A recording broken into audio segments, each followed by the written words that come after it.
नमस्कार, आप देख रहे हैं दंगल मेरे साथ। दंगल में आज हम बात कर रहे हैं एक अहम मुद्दे पर जो पिछले काफी दिनों से सुर्खियों में है। बात महिला सुरक्षा की है और बात वर्दी वाली महिलाओं की भी है। बात इसमें राजनीति और दबाव की है। बात महिला आयोग की है जिसने इस पूरे मसले को काफी स्ट्रांगली लिया है, संज्ञान में लिया है और लगातार हरियाणा महिला आयोग इस बारे में रिपोर्ट मांग रहा है।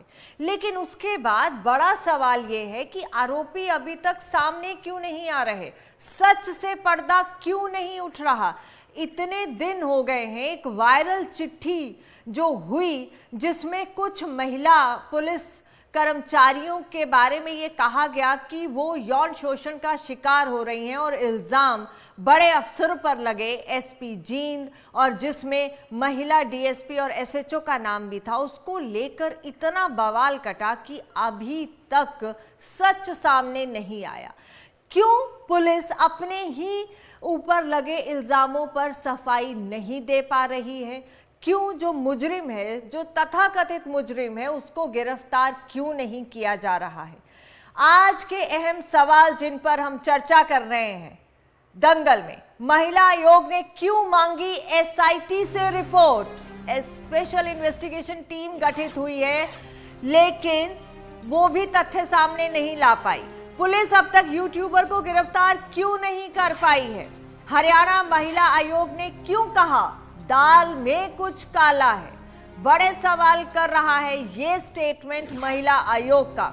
महिला आयोग ने क्यों मांगी एसआईटी से रिपोर्ट? सीधा रुख करेंगे, हरियाणा महिला आयोग की चेयरपर्सन रेनू भाटिया मेरे साथ जुड़ गई हैं। उनसे हम जानेंगे इस बारे में कि आखिर अभी तक सच सामने क्यों नहीं आया। रेनू जी नमस्कार। एक ऐसा सेंसिटिव मुद्दा जिस पर हरियाणा महिला आयोग ने कड़ा संज्ञान लिया। मेरे साथ कमल हांडा भी है कांग्रेस से और नेहा धवन भी है बीजेपी से। लेकिन सबसे पहले बात करेंगे रेनू भाटिया से। रेनू जी, एसआईटी की रिपोर्ट को भी आपने समन किया है और आपने ये कहा, जो जानकारी मेरे पास है, कि 2 दिन में एसआईटी बताए, रिपोर्ट दे महिला आयोग को कि अभी तक क्या इन्वेस्टिगेशन हुई है। रेनू जी। देखिए, आपकी बात बिल्कुल ठीक है नवजोत जी। हमने इस विषय पर बहुत गहराई से संज्ञान लिया है जी। बहुत सारी शंकाएं हैं जो अभी भी बनी हुई हैं। पुलिस के ऊपर पॉइंट आउट हो रहा है कि स्वयं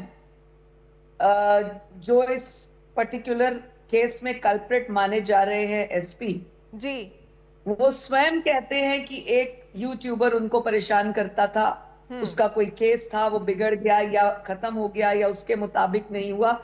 वो इस तरह की ये जीमेल आईडी से, जय माता दी आईडी से, रानी आईडी से मेल कर चुका है जी। यदि इतनी गहराई तक एक एसपी लेवल के व्यक्ति को पता है जिसके खिलाफ खुद बात हो रही है, यदि ये सारी बात डीएसपी गीतिका जाखड़ को पता है, यदि ये सारी बात एसएचओ मुकेश कुमारी को पता है, तो तीनों अफसरों की एक ही भाषा होने के बावजूद उस यूट्यूबर को ये तलब क्यों नहीं कर रहे?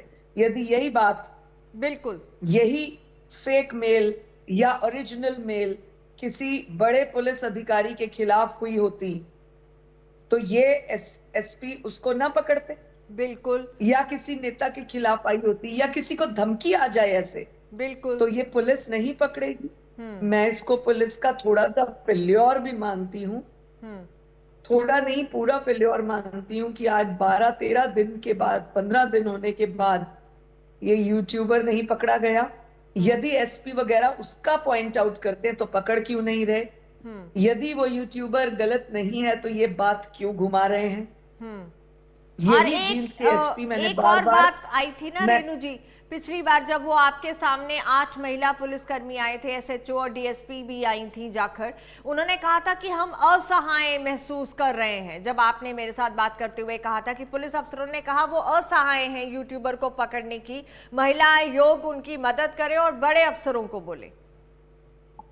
बिल्कुल आपकी बात दुरुस्त है, मैंने ये बात कही थी। हाँ। और मुझे उन अफसरों ने कही है क्योंकि मेरे पास रिटन, ऑडियो और वीडियो तीनों चीजें हैं जी। और उन दोनों अफसर महिलाओं ने मुझे ये कहा कि आप बिल्कुल ठीक कह रही हैं, अगर यूट्यूबर ऐसा कर रहा है और पकड़ा नहीं जा रहा तो इसमें हमारा फेल्योर है। इसीलिए हम आपसे निवेदन करते हैं कि महिला आयोग हमारी हेल्प करे और वो हमारे सीनियर्स को कहे। और यही बात हमने एसआईटी गठित करने वाली अधिकारी ममता सिंह जी से कही और यही बात हमने डीजी को रिटर्न भेजी है कि इस व्यक्ति को पकड़ा जाए, क्योंकि आपके तीनों मुख्य अधिकारी आरोपी जो इस टाइम माने जा रहे हैं वो इसी का नाम ले रहे हैं। यदि इसका अगर देखिए दोनों बातों में पुलिस जो है कटघरे में है। यदि ये तीनों अधिकारी स्वयं को बचाने के लिए उसका नाम ले रहे हैं तो पकड़ क्यों नहीं रहे? यदि वो गलत है तो पकड़ क्यों नहीं रहे? यदि स्वयं को बचाने में ले रहे हैं तो पुलिस अभी तक पकड़ क्यों नहीं पाई वो अननोन लेटर को? क्योंकि मैंने पहले भी मीडिया में कहा, आज भी आपके माध्यम से रिपीट करूंगी बात को, कि जींद के एक सरकारी स्कूल के प्रिंसिपल के खिलाफ अननोन लेटर आया था बच्चियों का, जो अपना नाम नहीं बताना चाहते थे, डरती थी कि उनको स्कूल से पेरेंट्स ना निकाल दे या उनको फेल ना कर दिया जाए। इसी जींद के एसपी सुमित कुमार ने वो अननोन लेटर की स्टोरी बाहर निकाली थी। तो आज ऐसा क्या हो गया कि ये चीज कि बाहर वो नहीं अपने बारे में इस तरह से फेक लेटर को नहीं कर पाए, यानी कि अपने रेणु बारे भाटिया में फेक लेटर को नहीं कर पाए। आपने जो कहा ऐसा था क्या हो गया जी, आपने जो कहा था कि दाल में कुछ काला है, यहाँ तो पूरी दाल ही काली नजर आ रही है। यहाँ तो दबाया जा रहा है, दबाव की बात हो रही है ताकि वो जो महिलाएं हैं वर्दी में, वो सामने ना आए। देखिए, मैं एक बात फिर से रिपीट करूंगी और मैं ये निवेदन अपने डीजीपी को, माननीय मुख्यमंत्री जी को भी करूंगी आपके माध्यम से। हालांकि मैंने स्वयं भी बात किया, आगे भी करूंगी, कि एक अधिकारी को बचाने के लिए 8-9 महिला पुलिस कर्मियों की बलि नहीं चढ़नी चाहिए। बिल्कुल गलत व्यक्ति नहीं फंसना चाहिए। माननीय प्रधानमंत्री जी कहते हैं भले ही दोषी बच जाए, गलत नहीं फंसना चाहिए, लेकिन एक व्यक्ति को बचाने के लिए महकमा अपनी ही महकमे की 8 बेटियों को बलि ना चढ़ाए। बड़ी बात यदि है। किसी के साथ दिक्कत है तो उस दिक्कत को सॉल्व कर लीजिए।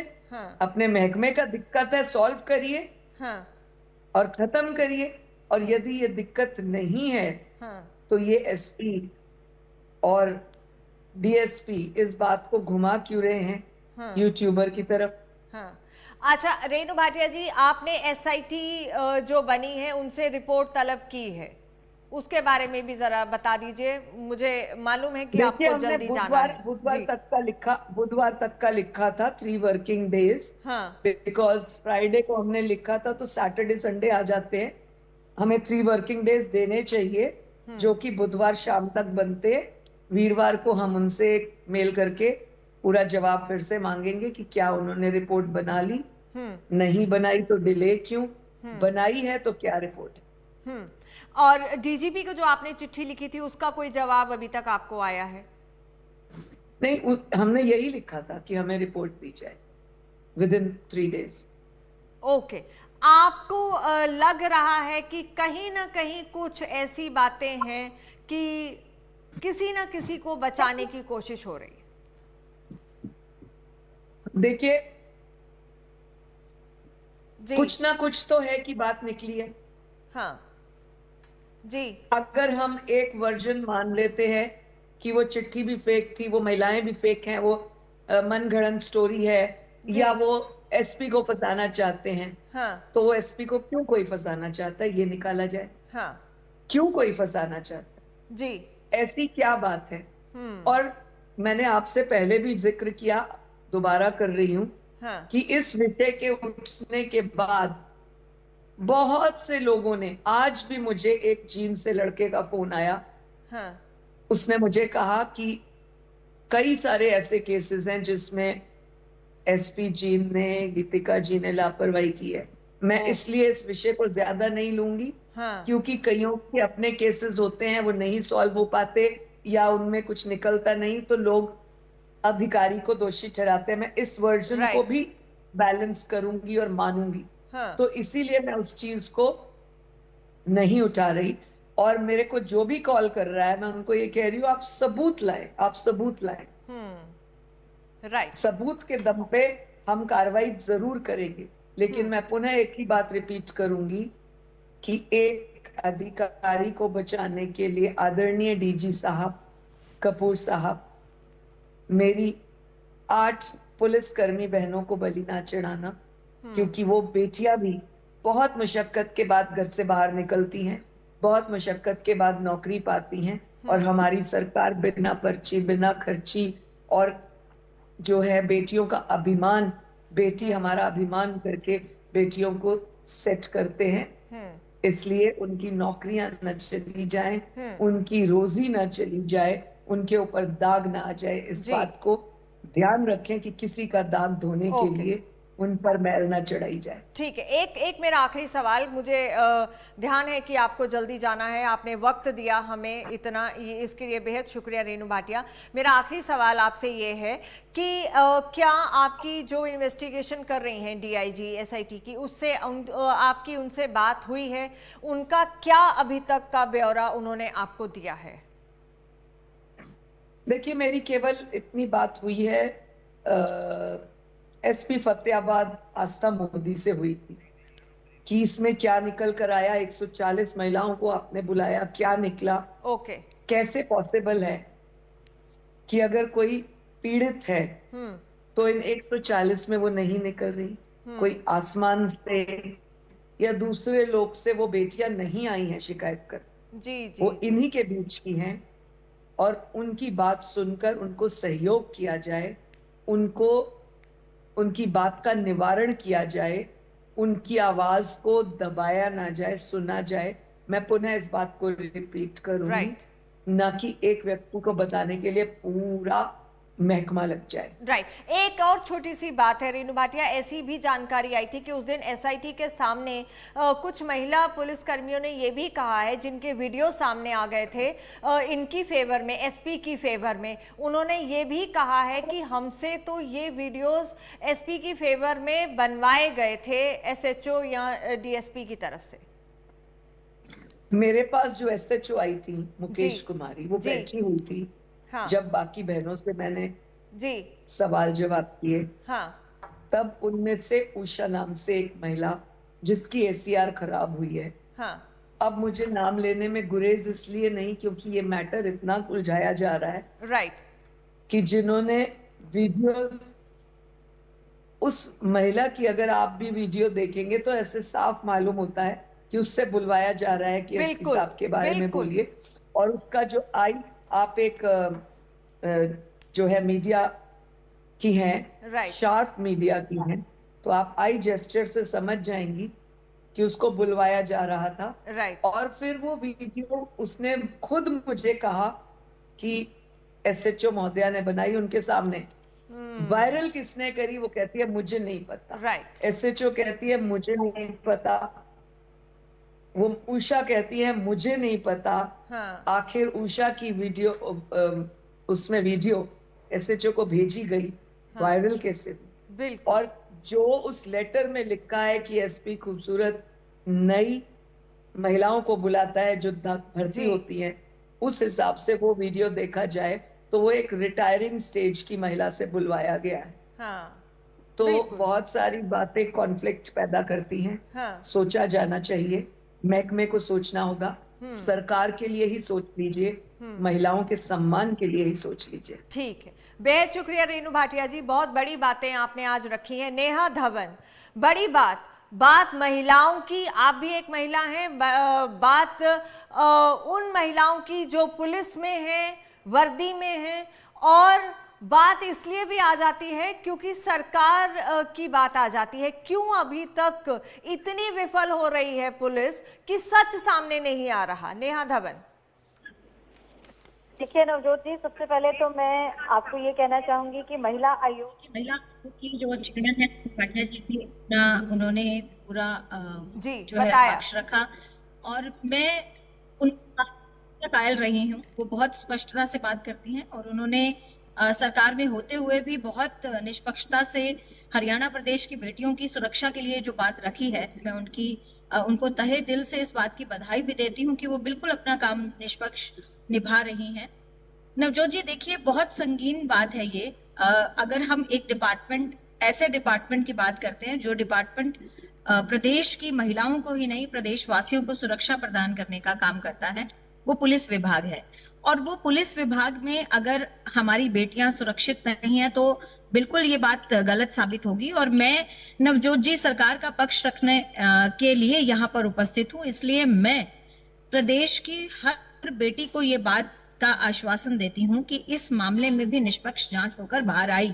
सबसे पहली बात तो सरकार का रवैया महिलाओं की सुरक्षा के प्रति बहुत ही कड़ा है, और भारतीय जनता पार्टी की जो विचारधारा रही है, बेटी बचाओ बेटी पढ़ाओ, और बेटियों को सुरक्षित करने के लिए जो हम कड़े से कड़े कानून लेकर आए हैं, उन सब को मद्देनजर रखते हुए इस मामले में भी बिल्कुल निष्पक्ष चीज बाहर आएगी। जो भी आपको इसीलिए रोक रही हूँ कि बेटी बचाओ बेटी पढ़ाओ का बड़ा नारा सरकार देती है, पुलिस होम की जिम्मेदारी वो केवल नारा भी नहीं है नवजोत जी, उसमें हमने काम करके भी दिखाया है। आज ठीक है नेहा जी, इसीलिए बड़ा जरूरी हो जाता है कि इस मामले में तो फौरन एक्शन होके तथ्य सामने आ जाने चाहिए थे, लेकिन आज 15 दिन गुजर जाने के बाद जिस तरह से महिला आयोग की चेयरपर्सन ने तथ्य सामने रखे हैं, दाल में कुछ काला नहीं, दाल ही काली नजर आ रही है। ऐसे में तो बेहद जरूरी हो जाता है कि सच सामने आए, जो दोषी हैं उनके खिलाफ ठोस कार्रवाई हो। अगर पुलिस ही एक जिसका नाम ले रही है उसको अभी तक एसआईटी भी गिरफ्तार नहीं कर पाई है तो बड़ा सवाल है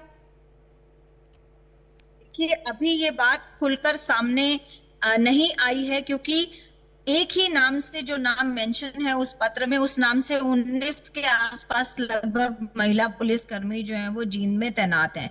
और दूसरी बात ये है कि जो असली शिकायत करता है वो खुल के सामने नहीं आ रहे। मैं आपके माध्यम से ये अपील करना चाहूंगी कि जो असली में शिकायत करता है वो अगर आज सामने आ जाए तो इस मामले में और जो है क्लैरिटी आ जाएगी, और इससे क्या होगा कि सही व्यक्ति। आपने सही कहा, एक बार कमल हांडा को भी चर्चा में शामिल कर लेती हूँ, लेकिन मेरा सवाल यही है बड़ा, जिस यूट्यूबर का नाम पुलिस ले रही है, जो महिला आयोग की चेयरपर्सन ने भी कहा, उसको पुलिस गिरफ्तार क्यों नहीं कर पा रही? सबसे बड़ा सवाल ये है, वो आदमी कहाँ चला गया? आसमान निकल गया या मतलब धरती में समा गया है? उसको गिरफ्तार नहीं कर पा रही है पुलिस। महिला आयोग कह रही है कि ये बहुत बड़ा फेलियर है पुलिस का। अब सवाल डेफिनेटली खड़े होंगे। कमल हांडा जी, नेहा जी आपके पास आऊंगी जवाब के लिए, एक बार कमल हांडा को भी चर्चा में शामिल कर लेते हैं। कमल जी पूछे सवाल नवजोत जी। कमल जी, मेरा यही सवाल है कि जिस तरह से महिला आयोग की चेयरपर्सन ने सारे तथ्य सामने रखे, कहां फेलियर नजर आ रहा है आपको? कहां इतना बड़ा ये मसला बन चुका है, 15 दिन हो गए हैं, अभी तक भी तथ्य सामने नहीं आए, और महिला आयोग तो कड़ा संज्ञान लेते हुए कह रहा है कि बिल्कुल गड़बड़ है। किसको बचाया जा रहा है? नवजोत जी, देखिए बात ऐसी है, कहने और करने में बहुत फर्क होता है। हाँ। कहने को आप भी कह दें कि आप ये कर रहे हैं वो कर रहे हैं, लेकिन जब धरातल पर कुछ अगर होता हुआ नजर आएगा तो पता चलेगा आप कुछ कर रहे हैं। एक्चुअली इसमें हो ही नहीं रहा कुछ, मैं आपको बताती हूँ। एसआईटी का गठन कर दिया, वो कहते हैं एसआईटी की रिपोर्ट मुझे 3 दिन में मिलनी चाहिए। अरे इतने दिन हो गए उनको शिकायत करे हुए, पत्र लिखे हुए, और डिजिटल इंडिया की बात करते हैं, ये जय माता दी के नाम से जो भी बोल रहे हैं, क्या उसको पकड़ नहीं पाई अभी तक? पहली बात। और रक्षा की जब भक्षक बन जाएगा तो फिर क्या हाल होगा? दूसरी बात मैं ये कहना चाहूंगी कि खेल कोच को भी न्याय नहीं मिला था, हमारी पहलवान बेटियों को भी न्याय नहीं दिया था, इसी हरियाणा सरकार ने। और यहाँ पर तो ये हाल हो गया है जब से ये वर्तमान की भाजपा आई है कि जो शिकायत करता होता है उल्टा एक्शन उसी के ऊपर हो जाता है। इसीलिए महिलाएं खुलकर सामने नहीं आ रही हैं। इसका मैं एक बड़ा मेजर रीजन जो मैं महसूस करती हूँ और जो मेरे को लगता है कि भाई ऐसा है, ठीक है। वैसे भी ये धर्म विरोधी महिलाओं के हैं, खेल कोच को न्याय नहीं दिया, पहलवान बेटियों को कैसे घसीटा गया दिल्ली में, कैसे उनको पिटवाया गया, ये हमारे देश ने, हरियाणा ने ही नहीं देखा, ये पूरे विश्व ने भी देखा है, ठीक है। तो ये जो बेटी बचाओ बेटी पढ़ाओ, लेकिन बेटी पढ़ाओ के लिए तो इन्होंने स्कूल बंद कर दिए, पहली बात मैं बताऊंगी मैं। और ये नारा बेटी बचाओ का था, ये एक्चुअली चेतावनी थी कि बेटी बचाओ भाजपाइयों से। जहां पर भी आप देख लीजिए रेपिस्ट भी जो वो होंगे मैम, वो सारे भाजपाई हैं। कमल जी राजनीतिकरण नहीं करते हैं मुद्दे का, माफी के साथ ये कहना चाहूंगी, मैं राजनीति नहीं चाहती हूँ इस मुद्दे पर, क्योंकि ये मुद्दा बड़ा ही सेंसिटिव है। वो महिलाएं जो पुलिस की वर्दी में नौकरी कर रही हैं, किस तरह से घर से बाहर निकल कर आकर वो नौकरी कर रही हैं, अगर वहां भी वो महफूज नहीं है। मैं इस चीज से एग्री करती हूँ कि बड़ी मुश्किल से घर से निकलती हैं, और पुलिस की जॉब पाना कोई आसान काम नहीं है। हाँ। ये भी मैं बता दूं महिलाओं के लिए, बिल्कुल ठीक है, लेकिन दूध भी ये ऐसा काम होता है तो बड़े शर्म की बात है, ये प्रशासन के लिए भी और पुलिस महकमे के लिए भी। कमल जी रुक रही हूँ, माफी के साथ वक्त है एक छोटे से ब्रेक का। नेहा जी ब्रेक के बाद आपके पास आऊंगी। मेरा बड़ा सवाल आपसे यही है, क्यों अभी तक एक्शन नहीं हो रहा, क्यों सच्चाई सामने नहीं आई? बात महिलाओं की है। महिला बाल विकास की जो मंत्री हैं श्रुति चौधरी, उनकी तरफ से भी इस पूरे मसले पर अभी तक कोई बयान नहीं आया है। क्या महिला बाल विकास मंत्री ने इस पर कोई संज्ञान नहीं लिया है? ये मेरे बड़े सवाल हैं जिनका जवाब हम नेहा धवन से लेंगे एक छोटे से ब्रेक के बाद। दंगल में बात कर रहे हैं एक ऐसे मुद्दे पर जो महिलाओं के साथ जुड़ा है, जिसमें पुलिस की साख भी दांव पर लगी है और सरकार का बेटी बचाओ बेटी पढ़ाओ का नारा भी कहीं ना कहीं दांव पर लगा है। नेहा जी, मेरा ब्रेक से जाने से पहले आपसे सवाल यही था कि महिला बाल विकास मंत्री श्रुति चौधरी का भी इस पर कोई जो टिप्पणी है वो अभी तक नहीं आई। ये जिम्मेदारी तो महिला बाल विकास मंत्री श्रुति चौधरी की भी है। जब बात महिलाओं की आती है तो क्या जो कमल हांडा कांग्रेस की प्रवक्ता कह रही थी कि एक्चुअली इस केस में कुछ हो ही नहीं रहा है या फिर किया ही नहीं जा रहा है, करने की चाहत ही नहीं है, इसीलिए ये कहीं लग नहीं रहा, जिस पर महिला आयोग की चेयरपर्सन भी बहुत कुछ कह के गई हैं। देखिए नवजोत जी, सबसे पहले तो मैं यही कहूंगी कि सरकार पर अपना विश्वास नहीं खोना चाहिए और ना ही हरियाणा प्रदेश की जनता और महिलाएं सरकार पर अपना विश्वास खोएंगी, ये मेरा भी विश्वास है। नवजोत जी देखिए, महिला आयोग की चेयरपर्सन रेणु भाटिया जी, जो भी संज्ञान आपने खुद ने भी उनके काम को अप्रिशिएट किया, वो पहले दिन से इस मामले में एक्टिव है और वो सरकार का ही हिस्सा है। दूसरी बात, इस पर मीडिया में आकर बाइट कहने की बात अगर है केवल, तो शायद श्रुति चौधरी जी का बयान नहीं आया, लेकिन इस पूरे मामले का मंत्री होने के नाते संज्ञान, हम ये बात कह ही नहीं सकते कि उन्होंने संज्ञान नहीं लिया। और दूसरी बात ये कि वो निरंतर इस मामले की पकड़ बनाए हुए हैं और इस पर पूरा एक्शन कैसे होगा और किस तरह से रिपोर्ट आगे आ रही है, किस तरह से, क्योंकि 140 लोगों का जो है इंटरव्यू लिया गया, उनका बयान नोट किए गए। जी, अगर मैं आप ही की बात को आगे बढ़ाऊं, जी नेहा जी, अगर मैं आप ही की बात को आगे बढ़ाऊं कि रेणु भाटिया ने संज्ञान लिया हुआ है, महिला आयोग ने बिल्कुल लिया हुआ है, उसमें कोई शक नहीं है, इसीलिए कुछ चीजें बाहर भी आ रही हैं और वो सरकार का हिस्सा है जो आपने कहा, तो फिर वो तो खुद ये कह रही हैं कि पुलिस की नाकामी है, पुलिस का फेलियर है, क्यों पुलिस नहीं पकड़ पा रही है? अगर इसी तरीके से आपसे सवाल कर रही हूँ। जी, बात ना बहुत आराम से हम इस बात को समझते हैं जी, हम दोनों तरफ की बात नहीं कर सकते। अगर हमें ये देखना है कि हमें कोई निर्दोष व्यक्ति को नहीं गिरफ्तार करे, निर्दोष व्यक्ति के ऊपर एक्शन नहीं होना चाहिए, तो मुझे लगता है कि प्रक्रिया में समय देना बहुत जरूरी है। अगर हम आज इस जांच की प्रक्रिया में समय पूरा लगा रहे हैं तो इसका मतलब साफ साफ है कि हम किसी निर्दोष व्यक्ति के ऊपर कार्रवाई नहीं करना चाहते। और जहां तक रेणु भाटिया जी ने संदेह व्यक्त किया कि अगर उनका नाम सामने आ रहा है, सभी पुलिस कर्मियों के जो भी संज्ञान आया उससे जो है वो पत्रकार के अगेंस्ट स्टेटमेंट जा रही है, तो उनको गिरफ्तार कर लेना चाहिए। लेकिन क्या वो दबाव में कोई स्टेटमेंट दे रहे हैं या फिर उनका कोई पर्सनल एजेंडा है, पर्सनल मोटिव है, उसको भी जांच करने के लिए समय प्रक्रिया में लग रहा नहीं मानना चाहिए। मुझे लगता है कि कानूनी प्रक्रिया थोड़ी लेट जरूर हो सकती है, लेकिन आएगी, न्याय संगत आएगी, वो पूरी जो निष्पक्ष होगा। इंतजार ही इतना बड़ा हो गया, इतना बड़ा मसला है, इस पर तो इन्वेस्टिगेशन बहुत जल्दी, फास्ट और क्विक होना चाहिए था, क्योंकि पुलिस महकमे पर सवाल उठ रहे हैं, महिलाओं के यौन शोषण का मामला है जो कि ये अलेज्ड है, और उससे भी बड़ी बात ये है जो महिला आयोग के सामने पुलिस के अफसरों ने, जो एसएचओ और डीएसपी ने कहा कमल हांडा जी कि हम असहाय हैं उसको पकड़ने के लिए, हमारे बड़े अफसरों को कहिए। महिला आयोग से सिफारिश गुहार लगा रही हैं वो एसएचओ और डीएसपी। ये अपने आप में बहुत बड़ी बात है नेहा धवन जी। कमल हांडा, इससे साफ पता चलता है कि या तो कहीं दबाव है या फिर किसी को बचाने की कोशिश हो रही है। कमल जी। जी बिल्कुल नवजोत जी, मैं आपकी बात से सहमत हूँ। बिल्कुल बचाने की कोशिश की जा रही है कि इनके पुलिस महकमे पर आंच नहीं आनी चाहिए, चाहे महिलाओं की अस्मत तार हो जाए। ये भाजपाइयों का जो है, ये इनका बोलूं क्या बोलूं मैं, ये इनके संस्कार हैं या डीएनए है इनका। ये महिलाओं के विरोधी भी है। और दूसरी बात मैं सुन रही थी, बड़ी हैरानी हो रही थी मुझे कि आदरणीय डीजीपी साहब कह के रेणु भाटिया जी आदरणीय बोली, आपके बीच में नहीं बोली। कमल हांडा का कहाँ से आता है? बोलिए। कमल हांडा आम आदमी पार्टी से कांग्रेस में आता है। आप चुप रहिए। लेकिन आपको भाजपाइयों को गालियां देने से आप बाज नहीं आएंगी। आप आधिकारिक रूप से कांग्रेस की प्रवक्ता है या नहीं, वरना बाल मुकुंद जी की तरह कानूनी पर आप भी फंस जाएंगे किसी दिन आप भी फंसेंगे। देखिएगा, अगर आप अधिकारी कांग्रेस की प्रवक्ता है तो कोई स्टेटमेंट दीजिए, वरना कांग्रेस के खुद आपके आला कमान आपको कभी बच्चे फंसाएंगे। आप दोनों प्लीज आराम से बात करें, मेरी रिक्वेस्ट है।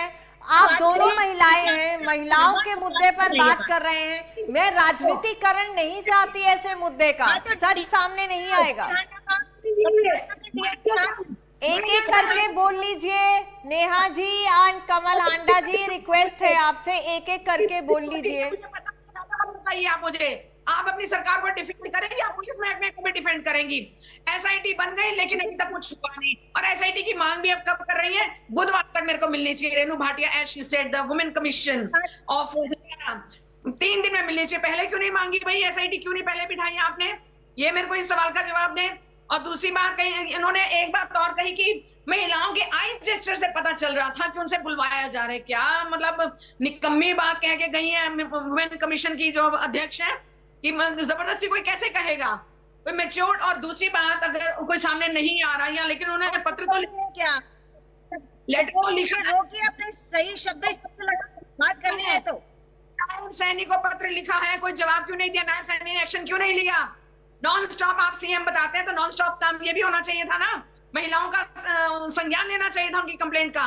नॉन स्टॉप सीएम बता दिया लेकिन काम कुछ करना है नहीं, और जो शिकायत करने आएगा उसी को दबाएंगे। ये भी आप मेरे से लिख लीजिए।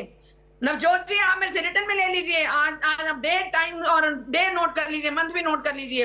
अगर कुछ एक्शन हुआ तो आप मुझे बताइएगा, मैं डिबेट करनी छोड़ दूंगी। मैं ये हमेशा झूठ बोलते हैं, अपने पार्ट को डिफेंड करती है भाजपा और अपने आप को साफ सुथरा बताती है, जबकि सारे जितने भी व्यभिचारी हैं इनके साथ भरे पड़े हैं, तो ये संरक्षण देते हैं, जिनको ये प्रोटेक्ट करते हैं। इनको शर्म नहीं आती बोलते हुए? इतनी मोटी बुद्धि आपको समझ नहीं आता कि बीच में नहीं बोलना चाहिए?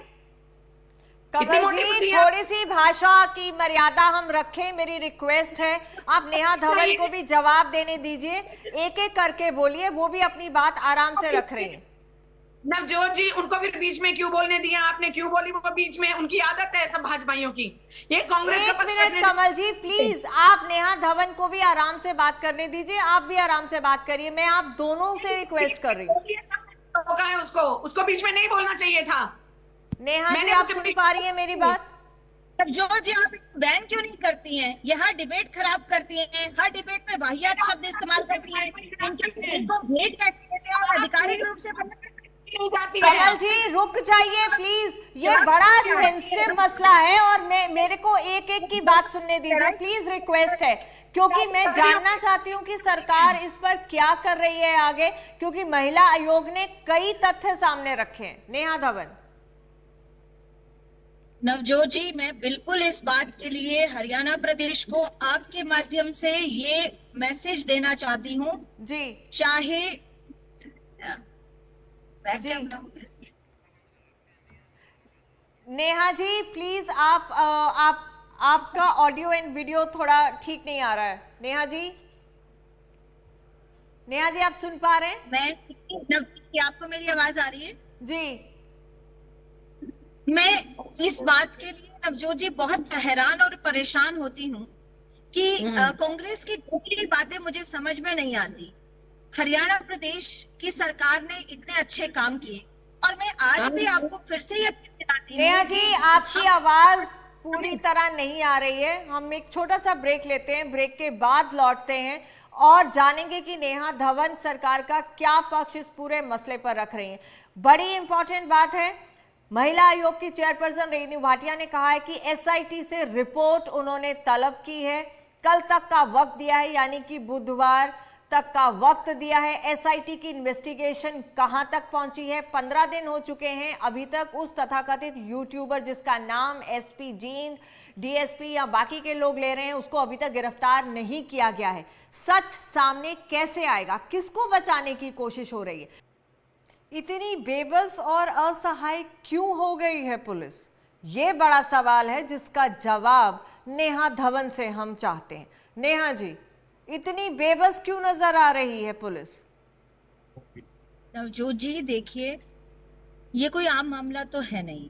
ये मामला एक स्पेशल केस है और इस स्पेशल केस में अभी आप देखिए कि इतनी सारी महिला पुलिस कर्मियों के बयान दर्ज किए गए, उसमें कितने नए एंगल निकलकर सामने आएंगे, कितनी जांच की और बातें सामने आएंगी। तो मुझे ये लगता है कि इसमें अगर जांच प्रक्रिया में प्रॉपर समय लग रहा है तो इसे लगने देना चाहिए, ताकि बहुत सारी चीजों के जो है खुलकर। मेरा सवाल समय पर अब नहीं था, मेरा सवाल, आपको रोक रही हूं मैं इसलिए ये पूछ रही हूं आपसे। मेरा सवाल ये है कि अगर बड़ी महिला अफसर वहां महिला आयोग में बैठकर ये कह रही हैं कि हम असहाय महसूस कर रहे हैं, आयोग हमारी मदद करे, सीनियर अफसर्स को बोले उस यूट्यूबर को पकड़ने के लिए, तो ये तो बहुत बड़ी बात है। देखिए, इस मामले में मुझे इतना ही कहना है कि सरकार इसमें प्रॉपर एक्शन लेगी, इस बात का विश्वास आपको, मीडिया को, और इस बात पर विश्वास महिला पुलिस कर्मियों को जो भी पूरे हरियाणा प्रांत में काम कर रही हैं और हरियाणा प्रदेश की जनता को रखना चाहिए। क्योंकि हमने अपने पिछले 10 वर्षों के कार्यकाल में उन अधिकारियों पर एक्शन लेने में बिल्कुल गुरह नहीं की जो अधिकारी भ्रष्टाचार में लिप्त थे या जिन पर भी ऐसे संगीन लगे थे आरोप। अभी आप देखिए, हांसी के जो एसडीएम के ऊपर आरोप आया, उनको भी तुरंत जो है सस्पेंड किया और उनको जांच प्रक्रिया में डाला। इस पर हमने तुरंत एक्शन किया है और इस तरह के बातों पर हरियाणा प्रदेश की सरकार पर अपना विश्वास जरूर बनाए रखना तो चाहिए। अगर एसडीएम को सस्पेंड किया तो अच्छी बात है, अगर वो सामने आई। यहाँ तो महिलाओं की बात है, जहां पर 8 महिला पुलिस कर्मियों की बात है और फिर महिला आयोग ऑलरेडी इतनी बातें कर रहा है, तो ये तो और भी ज्यादा सेंसिटिव मामला हो जाता है। नेहा जी, फाइनल कमेंट्स आपके, क्योंकि मेरे को कमल हांडा जी के पास जाना है। जी नेहा जी, आपके माध्यम से उन सभी महिला कर्मियों को ये एक मैसेज देना चाहती हूँ कि आप सरकार पर यकीन रखें, हम सब आपके साथ खड़े हैं। आप खुलकर सामने आए, लुका छिपी का अब खेल नहीं खेले, क्योंकि अब इतनी बात आगे बढ़ चुकी है और इस पर जनता भी आपके साथ खड़ी है, हम भी आपके साथ खड़े हैं महिला राजनीतिक क्षेत्र में होने के नाते। और मुझे लगता है कि हम सब आपके साथ मिलकर खड़े होंगे, आपके साथ कोई गलत काम नहीं होगा। और अगर आप खुलकर सामने आएंगी तो शायद जो हम अभी कयास लगा रहे हैं वो कयास भी खत्म हो जाएंगे और हम पूरा का नेहा जी, आपने ये तो कहा कि आप सामने आए, लेकिन इस सवाल का जवाब का इंतजार मुझे अब भी है कि क्यों पुलिस असहाय और बेबस महसूस कर रही है। ये बड़ी बातें हैं जब महिला आयोग इतने बड़े आरोप लगा रहा है कि दाल में कुछ काला है, किसको बचाने की कोशिशें हो रही हैं। इससे इस पर से पर्दा उठना बेहद जरूरी है अगर पुलिस की साख को भी बचाना है। कमल जी, मैं पहले तो ये कहूंगी कि सच कड़वा होता है, इसलिए बीजेपी वालों को सच तो पछता नहीं। पहले तो मैं बात ये कहना चाहूंगी, इन्होंने कहा, मैं रेणु भाटिया जी को बधाई देना चाहूंगी जो उन्होंने इतनी बातें बताई। बधाई आप तब देना नेहा धवन जब कुछ एक्शन हो जाएगा, जब हमें धरातल पर। आम आदमी पार्टी का है, कांग्रेस का, ये तो बता दो, ये तो बता दो। नवजोत जी, इनको आप चुप कराइए, आप ये तो बता दीजिए। चलिए नेहा जी, एक सेकंड रुक जाइए, कमल जी को अपनी बात पूरी कर लेने दीजिए। कमल जी, नहीं, वो अगर बीजेपी का नाम लेंगी तो मैं पार्टी का नाम लूंगी उनकी। बीजेपी करती रहेंगी मुझसे, जब करेंगे चाहे तो मुद्दा कितना ही। आपकी आवाज नहीं आ रही नेहा धवन। स्पेशल केस है तो स्पेशल अटेंशन भी मिलना चाहिए। पहली मेरी ये बात सुनो नेहा, ठीक है, स्पेशल केस है तो कुछ स्पेशल। कमल जी जरा जी लगा के बात करिए मुझे, मैं आपकी कोई छोटी बहन नहीं हूँ जो आप मुझसे ऐसे बात करेंगी। आप मुझे जी लगा कर बात करिए। कौन जो मुझे कहिए और जी लगा कर बात करिए। मैं आपकी कोई आपके घर की सर्वेंट नहीं हूँ मैं। तुम हो कौन जो मुझे बैन करोगी? हो कौन? आप किस तरह से लड़ रही हैं? आप दो महिलाओं के मुद्दे पर बात कर रही हैं, शब्दों की मर्यादा रखिए प्लीज। मैडम उनको आप बीच में रोकते हैं, आप बोलने से क्यों नहीं रोकती हैं आपको उनको? मैंने हमेशा आप कहते और जी लगा के बात की है। बोल रही है मेरे खा नहीं सकती है। मेरा संवैधानिक हक है कि आप मुझे जी लगाकर बात करें। मैं भी यहाँ की सम्माननीय गेस्ट हूँ और मैं भी महिला हूँ। आप पब्लिकली मेरी बेइज्जती नहीं कर सकती कमल जी। नेहा जी 1 मिनट रुक जाइए। नेहा जी 1 सेकंड रुक जाइए। नेहा जी 1 सेकंड रुक जाइए। कमल जी आपके final comments. Neha ji 1 second रुक जाइए। क्यों धक्के मारे आपको? कमल जी बताइए क्या बदतमीजी बताइए आप वहाँ पर? और यहाँ कांग्रेस की क्या चाटुकारिता कर रही है कि आप आधिकारिक रूप से प्रवक्ता भी डिवीजन करती हैं। किसकी चाटुकारिता बता दीजिए। क्यों आदमी को क्या करके आई थी वहाँ पर? क्या कांड किया था बताइए। नेहा जी 1 सेकंड रुक जाइए प्लीज। हाँ जी कमल जी 10 सेकंड में अपनी बात कहिएगा प्लीज। सभी भाजपाइयों को बीमारियां ये इंटरप्ट बीच में जरूर करते हैं जब कांग्रेस का प्रवक्ता बोलता है। ये बताओ अब तुम्हें भी बात नहीं करूंगी, तुम्हें भी आग लगाकर बात नहीं करूंगी, तू करके बात करूंगी। बताइए कर लेना जो करना होगा। हर बार आपकी उम्र का लिहाज करती हूँ मैं, हर बार आपकी उम्र का लिहाज करती हूँ मैं। मुझे धमकी दे रही हो? What a shame! ज्यादा होती है। What a shame! Same for you. You have to look into the mirror. माफी के साथ मुझे आप दोनों को रोककर ये प्रोग्राम यहाँ खत्म करना पड़ रहा है। बेहद शुक्रिया आप दोनों का इस कार्यक्रम में जुड़कर अपनी बात रखने के लिए। लेकिन मेरी गुजारिश है सभी प्रवक्ताओं से भी कि इस तरह से झगड़ कर हम मुद्दे से डिरेल हो जाते हैं। और बात जब महिलाओं के मुद्दे पर हम कर रहे हैं कि इतने सेंसिटिव इशू पर बात कर रहे हैं, तो शायद उतनी ही सेंसिटिविटी से अपनी बात रखनी जरूरी है। सवाल अब भी दंगल के बरकरार हैं, जिनके जवाब का इंतजार हमको है कि एसआईटी की रिपोर्ट और इन्वेस्टिगेशन में इतनी देरी क्यों? महिला आयोग ने जो बड़ी बातें कही हैं, तथा कथित यूट्यूबर पर अगर आरोप लगाए जा रहे हैं एसपी द्वारा, पुलिस द्वारा, तो उसे गिरफ्तार क्यों नहीं अभी तक किया गया? ना जींद पुलिस अभी तक उसे गिरफ्तार कर पाई और ना ही एसआईटी उसे गिरफ्तार कर पाई है। असहाय, बेबस ये खाकी क्यों नजर आ रही है? और अगर इतनी ही असहाय है तो फिर महिलाओं की सुरक्षा कैसे? लेते हैं आपसे इजाजत। नमस्कार।